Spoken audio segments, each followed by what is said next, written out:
Who are we voting for? Meet the candidates.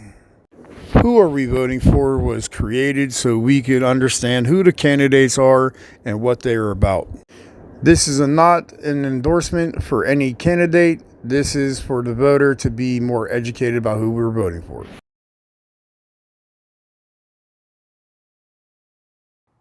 Hi there. My name is Bryan Neft, and I'm a lawyer at the law firm of Spillman, Thomas & Battle in downtown Pittsburgh. I'm fourth generation Pittsburgher. My great-grandparents came to this country at the turn of the last century to build a new life for themselves.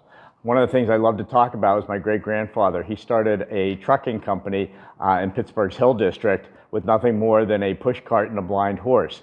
And he turned that company into a thriving trucking and warehousing company that has existed for several generations after him. The interesting thing is when he turned the company over to my grandfather to run it, he didn't like being in the office. What he wanted to do was be on the trucks all the time. And his workers were all Teamsters, and they said, "Hey, Pap, you know, you can't go on the trucks, you're not a member of the union." So he looked at him and he said, "Make me a member of the union then," and they did. And so he got to live out his life, doing what he loved best, which was riding the trucks. My grandfather took him to a union meeting at one point, and when he came out, he said to my grandfather said, "Well, what did you guys talk about?" He looked at my grandfather and said, "Are you a member of the union?" He said, "No." He goes, "And I can't tell you what we talked about." But the best part about the story is that it really shows the work ethic that I grew up with. Being fair to all your employees and being fair to everyone so that everybody gets a little piece of the pie and makes their life better. I grew up in different areas of the city. When I was very young, my parents lived in Churchill, and then they moved to Fox Chapel when I was about 11, and that's where I had my formative years. I now live in Mount Lebanon with my wife, Julie. We raised our 3 kids there, and we live there now with our rescue German Shepherd, Elsa. So I've been practicing in Pittsburgh now for 35 years, and of all the candidates that are running for this position, I can assure you I have more experience than any of them. I started my career working for a judge on the Superior Court of Pennsylvania, where I handled cases on behalf of my judge in all of the areas of the Court of Common Pleas, whether it's the Civil Division, the Criminal Division, the Orphans Court Division, or the Family Law Division. So I come with a background in understanding all of the types of cases that go before those divisions and can really hit the ground running were I to come into the position of Common Pleas Court Judge. But one of the things that, a lot of people don't understand exactly what the judicial system is, how it works, and what judges do. And I've spent a lifetime working as a leader in the Bar Association to streamline the procedures in the courts of common pleas, to make them fairer for all people in the profession of law and in the judicial system. One of the things that I've been a real proponent of is what we call anti-gender bias. And I serve on what's called the Gender Bias Subcommittee of our Bar Association. And what we do is we field complaints from individuals confidentially that have suffered gender bias in the profession of law or by a member of the judiciary. And we go over the complaint with the individual and we offer them options on how to proceed. And with their permission, we go to the offending source and we tell them they're wrong, and we tell them they need to fix the problem, and we tell them how they're going to fix the problem. Because there's no place for gender bias in the profession of law.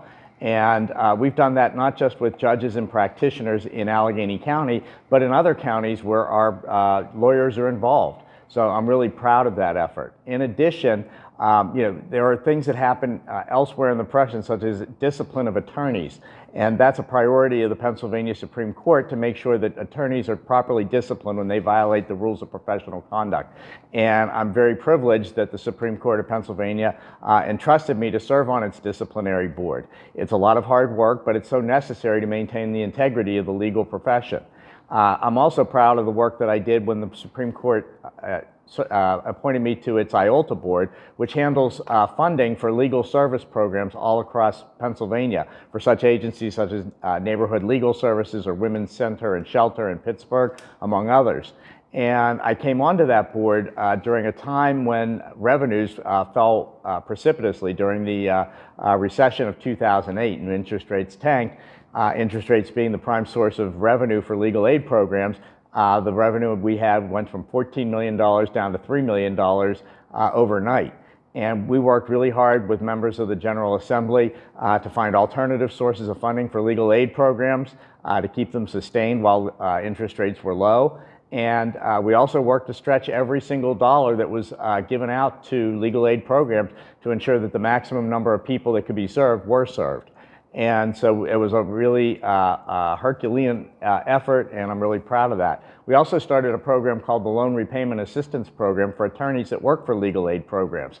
And that was a program that started even before you heard about student loan forgiveness in the political circles, because we had a need. We had a need to attract attorneys to legal aid programs who otherwise couldn't afford to work for them because of their student loan debt.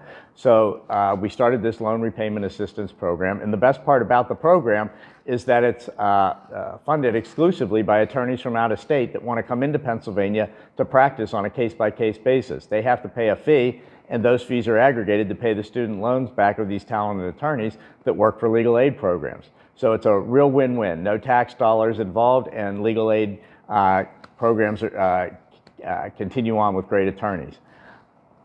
You know, in addition to my everyday practice, I've really been involved in public service to the Bar Association and also to members of the public through my work on different boards for the Supreme Court. But one other program that I did, which was for the community and had nothing to do even with the practice of law, was a program that I chaired for 12 years called Attorneys Against Hunger. And Attorneys Against Hunger is a program of the Bar Foundation that raises money for hunger relief in Allegheny County. And when I started working for the program, there was about $25,000 raised every year for a grassroots program from members of the Bar. And when I took over, I began to meet with our different sections in the Bar Association, and I did educational outreach with different organizations providing hunger relief services in Allegheny County. And we did you know, food packings and going out and doing serving at different soup kitchens across town. And as a result of that, I was able to really engage the Bar Association, where we were starting to get about $100,000 and plus every year to be donated towards Attorneys Against Hunger and hunger relief programs throughout Allegheny County. And from the inception of that program, we've raised over $3 million for hunger relief in Allegheny County. So when I talk about public service, you know, I really walk the walk and really do my part. And in addition, you know, we're in a time right now where rights are really at stake. We have, you know, whether it's the right to be who you want to be, whether it's the right to marry who you want to marry, whether it's the right to reproductive health choices, whether it's the right to collectively bargain, whether it's the right to a clean environment, which is enshrined in the Pennsylvania Constitution. And because of that, I want to be on the forefront of protecting those rights. It is so important. And, you know, we've seen so many executive orders come out of our current presidency, and we know that election law and voting rights is going to be part of that as well. In fact, I think it's already started. And as I've told anybody who will listen, judges should be bending over backwards to count every vote and not be looking for ways to throw them out. And the law backs me up on that. And so those are the reasons that I'm running. You know, I worry about the erosion of our rights, and I'm committed to public service. You know, I think that the most important thing in this race and what's going on right now in our country is the erosion of individual rights. And I believe above all that being a good judge means coming in and protecting those individual liberties. Whether it's the right to marry who you want to, whether it's the right to the reproductive choices, whether it's the right to a clean environment, whether it's the right to collectively bargain, and again, whether it's the right to vote or the right to have free and fair elections. Those are all under attack right now. And what you get from me as a judge is somebody who has more experience than anybody else on the ticket right now, somebody who understands how the system works and is going to apply the rule of law fairly across all cases and make sure that everybody who comes into the courtroom gets a fair shot to be heard. And that's really what you want from a judge, somebody that's going to apply the law fairly and make sure that due process is served as a result. I come with 35 years of experience understanding all of the types of cases that go before the courts of common pleas not just in Allegheny County, but in other counties across the state, 35 to be exact. And I've also practiced in all the appellate courts, and I understand the standards by which decisions are upheld and by which they're reversed. And therefore, I come with the most broad experience to start this job on day one and to make sure that justice is served. The public needs to understand exactly what it is that judges do. Judges dispense law and decisions based on the law that's before them. And the Court of Common Pleas of Allegheny County is a fast-paced jurisdiction. They get thousands of filings every year. And judges are very busy making sure that they can dispense justice in a way that is fair to all the parties, but in a way that gets the justice dispensed efficiently and as quickly as possible, because there are real parties that are waiting for the decisions of the court. I come to the bench with 35 years of experience, first as a clerk for an appellate court judge, and for my judge, I drafted nearly 500 decisions for him over the course of my career working for him. So I know how to write, and I know how to write clearly, and I know how to write so that everybody understands that they got a fair shake in the courtroom. In addition, in my practice for the last 30 years in private practice, I practiced it not just in the Court of Common Pleas of Allegheny County, but in courts of common pleas all across Pennsylvania, and I practiced in all of the appellate courts. And my practice is a very fast-paced practice where I could be handling 20 different cases at a time, and you also need to be able to deal with all of those cases at the same time for all of them and make sure that justice is served in those cases as quickly as possible. So I can come, I'm tried, I'm tested, and I'm ready to come and hit the ground running as a judge of the Court of Common Pleas. I'm here to protect individual rights, which is something that every judge should be looking at, whether it's the right to marry who you want to marry, whether it's the right to be who you want to be, whether it's the right to reproductive health choices, whether it's the right to a clean environment or to collectively bargain, or whether it's the right to vote.